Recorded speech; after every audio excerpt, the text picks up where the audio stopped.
Welcome back to the Honest Garage. We've been told for decades that the British car industry is dying, but in 2025 it didn't just feel like a decline, it felt like a total collapse. Last year, UK car production hit a 73-year low. We built fewer cars in 2025 than we did in 1952, the year Churchill was in office, and the Morris Minor was the car of the future. From a massive cyber attack that paralysed our biggest employer, to a government mandate that's pricing the average Brit off of the road, we have to ask, are we watching the final slow motion death of the British car?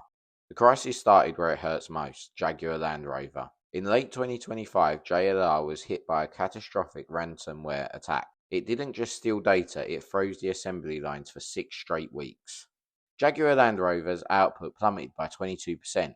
Because they are Britain's largest automotive employer, the ripple effect was brutal. Thousands of local suppliers, the companies, making the bolts, the seats, the wiring, went weeks without a single order. The single digit event cost the UK economy nearly £2 billion.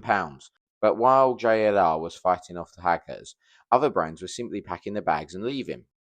April 2025 saw the end of an era. Stellantis officially shuttered the historic Vauxhall plant in Luton. Over 125 years of manufacturing history gone.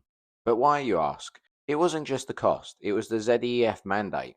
In 2025, the law required 28% of all cars sold to be electric. So what's the problem? Well, the British public didn't want them. As a country, we haven't really embraced electric vehicles. To avoid fines, manufacturers began throttling petrol sales. They literally stopped selling the cars people wanted to buy to make their EV percentages look better. Rather than fighting this uphill battle, brands like Vauxhall and Ford are simply scaling back UK operations entirely. Whilst British factories fall silent, the new giants are moving in.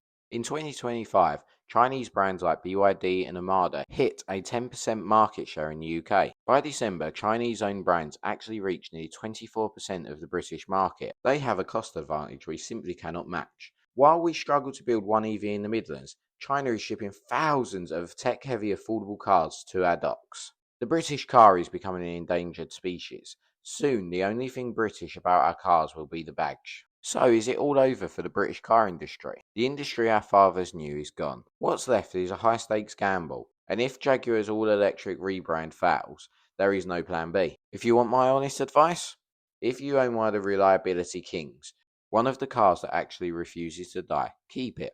In a world of disposable tech and collapsing factories, a car you can actually rely on is becoming the ultimate luxury in life. Do you think the government should scrap the ZEF mandate to save our factories? Or is it too late? Let me know down in the comments. I read every single one. And thanks again for watching The Honest Garage. Please like and subscribe as it really helps the channel grow.